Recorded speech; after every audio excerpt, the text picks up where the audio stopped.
लाडकी बहीण योजना लाभार्थी महिलांना जर पुढील हफ्ते कुठल्याही अडथळ्याशिवाय हवे असतील तर हे 6 बँक खाते चालणार नाहीत। 18 नोव्हेंबर ही शेवटची तारीख ठरवण्यात आली आहे। या बँक खात्यांमध्ये आताच बदल करणे अत्यावश्यक आहे, नाहीतर योजनेचा लाभ मिळणार नाही। तसेच वर्षाकाठी तुमचे तब्बल 25,200 रुपयांचे नुकसान होऊ शकते, कारण आता मुख्यमंत्री माझी लाडकी बहीण योजनेचा हफ्ता 1,500 रुपये राहिलेला नाही। तो 2100 रुपये करण्याचा निर्णय महायुती सरकारने नुकताच घेतलेला आहे। तेव्हा वर्षाकाठी 2100 रुपये दरमहा या हिशोबाने 25,200 रुपये लाडक्या बहिणींना सरकार देणार आहे। मात्र हे पैसे आता पूर्वीप्रमाणे सहजासहजी मिळणार नाहीत, याचेही स्पष्ट संकेत मिळताना दिसत आहेत। तुमचे आधार कार्ड जर ह्या 6 बँकांना लिंक असेल तर लक्षात घ्या की तुम्हाला डिसेंबर महिन्याच्या 6व्या हफ्त्यापासून पुढचे हप्ते मिळवण्यात मोठी अडचण येऊ शकते।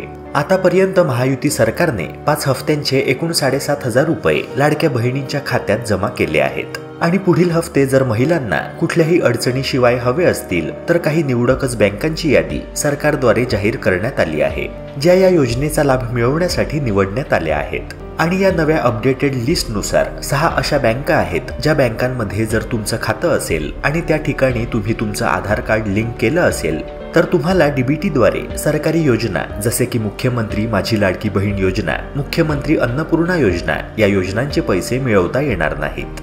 कारण मित्रांनो, एका व्यक्तीचे अनेक बँकांमध्ये अकाउंट असू शकते, मात्र आधार कार्ड लिंकिंगची प्रक्रिया त्याला केवळ एकाच बँकेत करता येते।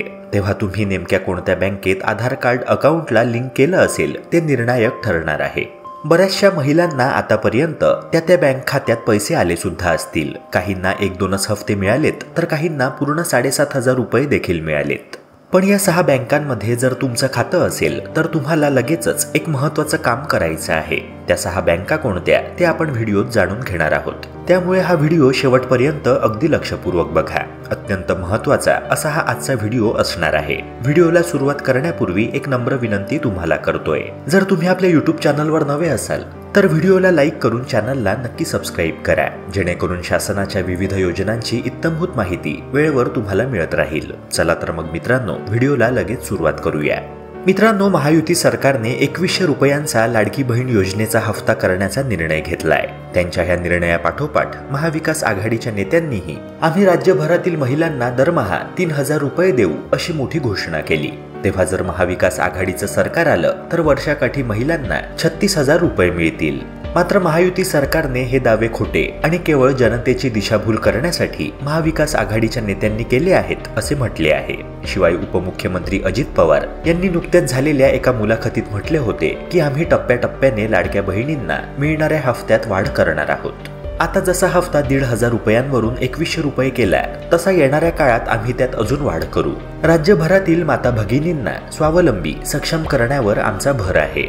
मित्रांनो, तसे पाहता महाराष्ट्राची सध्याची एकूणच परिस्थिती लाडक्या बहिणींसाठी उत्तमच आहे, कारण आचारसंहिता संपुष्टात येताच लाडक्या बहिणींवर पैशांचा पाऊसच होणार अशी चिन्हे दिसत आहेत। आचारसंहिता संपताच ज्या महिलांना आतापर्यंत जे पैसे मिळाले नाहीत ते पैसे तर मिळणारच, शिवाय डिसेंबर आणि जानेवारी या दोन्ही महिन्यांचे पैसे एकत्रितरित्या मिळणार आहेत। 3,000 रुपयांचा दिवाळी बोनस जसा सरकारने दिवाळीपूर्वीच दिला होता तसे हे 2 महिन्यांचे एकत्रितरित्या पैसे दिले जाणार आहेत। बरं, हे पैसे नेहमीच्या हफ्त्यापेक्षा अधिक म्हणजेच तब्बल 4,200 रुपये असणार आहेत। 2100 अधिक 2100 रुपये असे एकूण 4200 रुपये लाडकी बहीण योजनेच्या लाभार्थी महिलांना मिळणार आहेत। पण हे पैसे मिळवण्यासाठी 6 बँका अशा आहेत ज्या चालणार नाहीयेत। या बँकांमध्ये जर तुम्ही आधार कार्ड लिंक केले असेल तर ताबडतोब बदलून घ्या, जेणेकरून तुमच्यावर पश्चात्तापाची वेळ येणार नाही।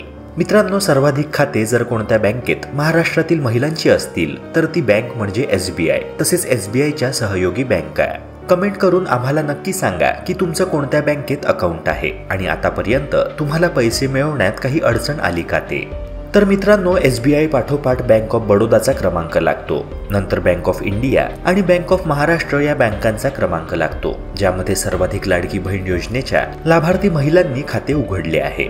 नंतर बँकांचा क्रमांक म्हणजे Canara bank, central bank of India, Indian overseas bank, Indian bank, Punjab national bank, union bank of India, Punjab Sindh bank आणि शेवटच्या क्रमांकावरील बँक म्हणजे युको बँक। या सर्व बँकांशिवाय एक आणखी महत्त्वाची बँक आहे जिला महिलांनी मोठ्या प्रमाणावर प्राधान्य दिले आहे, ती बँक म्हणजे इंडिया पोस्ट पेमेंट्स बँक। जिला पोस्टाची बँक असेही सर्वत्र म्हटले जाते. तर या IPPB म्हणजेच इंडिया पोस्ट पेमेंट्स बँकेत देखील बहुसंख्य बहिणींनी खाते उघडले आहे.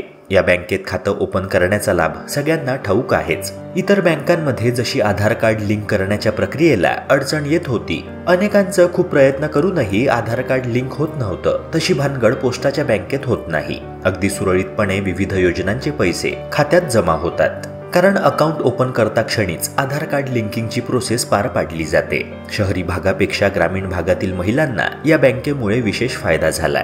पण मित्रांनो, आता त्या 6 बँकांची यादी नुकतीच प्रदर्शित करण्यात आली आहे, ज्यांच्यात तात्काळ बदल करणे अत्यावश्यक आहे. तुमचे देखील या बँकेमध्ये अकाउंट असेल तर खरंच काळजी करण्यासारखा विषय आहे. तुमचे पैसे विड्रॉल करताना तुम्हाला अडचण येऊ शकते. चला मित्रांनो, तर आता आपण जाणून घेऊया आपल्याला नक्की काय करायचं आहे ते, जेणेकरून पुढील हफ्ते मिळवण्यात कुठलीही अडचण येणार नाही. मित्रांनो, बँकेच्या प्रत्येक शाखेला एक युनिक कोड पुरवला जात असतो, ज्यालाच आपण IFSC कोड असे म्हणतो. फॉर एक्झाम्पल, जशा SBIच्या विविध शाखा आहेत, त्या प्रत्येक विभागातील बँकेला एक स्वतंत्र IFSC कोड पुरवला जातो. SBIचा IFSC कोड साधारणतः SBIN अशा प्रमाणे सुरू होतो. हा कोड 11 अंकी असतो.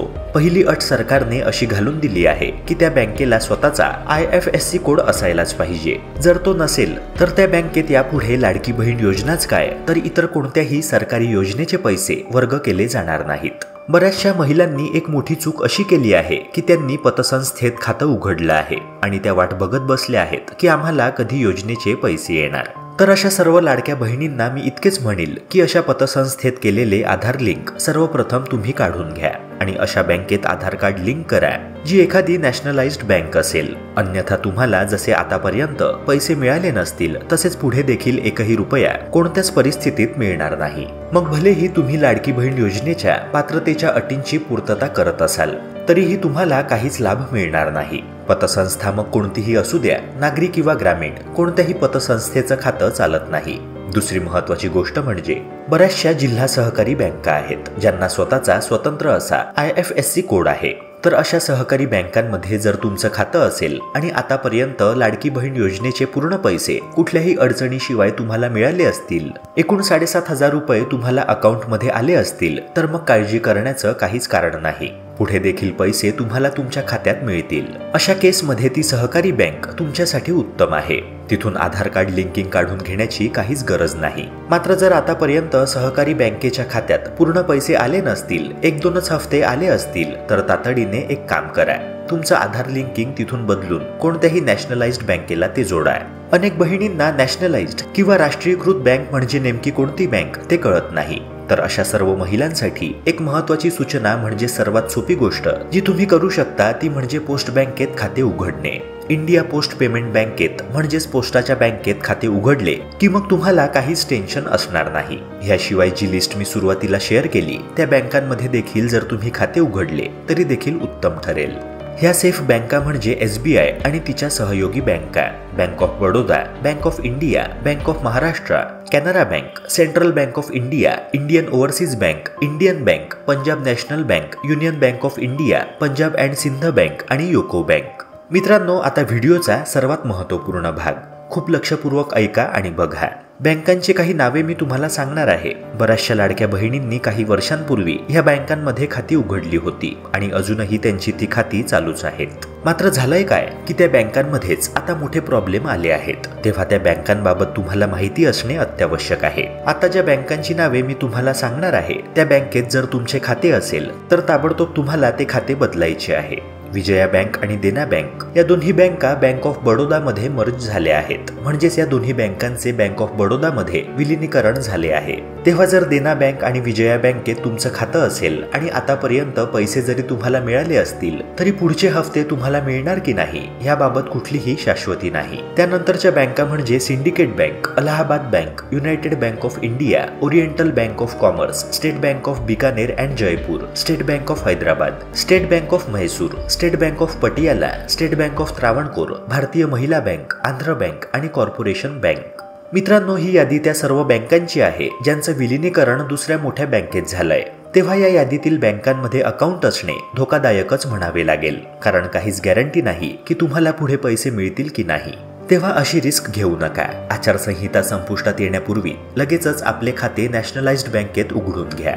मित्रांनो, ह्यानंतरचे प्रमुख अपडेट म्हणजे मुख्यमंत्री एकनाथ शिंदे यांनी लाडकी बहीण योजनेवरून एक मोठे वक्तव्य केले आहे. ते म्हणाले की लाडक्या बहिणींच्या खात्यात 5 हफ्ते जमा झालेत. सरकार आल्यावर 1500चे 2100 रुपये आम्ही लाडक्या बहिणींना देणार आहोत. विरोधकांनी महालक्ष्मी योजना काढली, मात्र या बहिणी विरोधकांना घरी बसवल्याशिवाय राहणार नाहीत. आधी पाप केले आणि आता म्हणता आम्ही देतो. तुम्ही काय देणार? आमचं बहिणींना देऊन झालं. येतो ट्रेलर है, पिक्चर अभी बाकी है. आम्ही शेतकऱ्यांची कर्जमाफी करण्याचा निर्णय घेतला आहे. आपल्या राज्यात कोणीही उपाशी झोपता कामा नये, असे देखील एकनाथ शिंदे यांनी म्हटलं.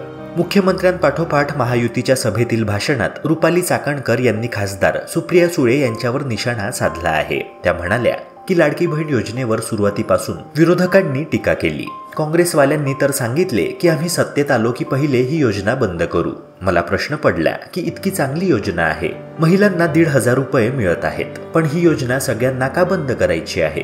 तुतारीच्या खासदार बोलल्या, 1500 मध्ये काय होतं? वांग्याच्या शेतामधून कोट्यावधी उत्पन्न घेणाऱ्यांना, सोन्याचा चमचा घेऊन जन्मलेल्या आणि हॉटेलमध्ये 1500 रुपयांची टीप देणाऱ्यांना 1500ची किंमत काय कळणार? असा हल्लाबोल त्यांनी सुप्रिया सुळे यांच्यावर केला. मित्रांनो, एकनाथ शिंदे आणि रुपाली चाकणकर यांच्या ह्या वक्तव्यावर तुमचे काय मत आहे? कमेंट सेक्शनद्वारे नक्की कळवा. तसेच शासनाच्या विविध योजनांची इन डिटेल माहिती मिळवण्याकरिता आपल्या YouTube चॅनलला सबस्क्राईब करून बेल आयकॉनला नक्की प्रेस करा. भेटूया पुन्हा एका नव्या व्हिडिओसह. जय हिंद, जय महाराष्ट्र.